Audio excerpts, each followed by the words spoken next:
Saudi airspace breached, drones intercepted, and now a strike near a Gulf nuclear facility is raising urgent new security fears. Saudi Arabia says it intercepted 3 drones after they entered the kingdom's territory from Iraqi airspace. The Saudi Defense Ministry says the kingdom will take necessary operational measures against any threat to its sovereignty and national security. Saudi military spokesperson Turki al-Malki warned Riyadh reserves the right to respond at the appropriate time and place to any violation of Saudi security.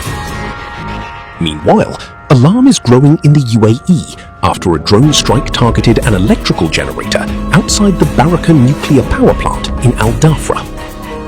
Officials said 3 UAVs approached from the western border direction. 2 drones were intercepted. 1 struck a generator outside the facility's inner perimeter. Authorities stressed there is no reported radiation threat, saying the impact zone remained outside the protected nuclear core area. Investigations are now underway to determine the drone's origin and operational network.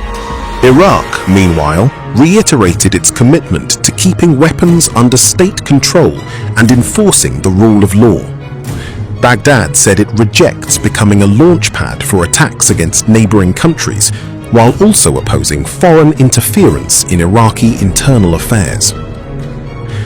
The tensions come weeks after Saudi Arabia summoned Iraq's ambassador over what Riyadh described as continued drone threats and attacks launched from Iraqi territory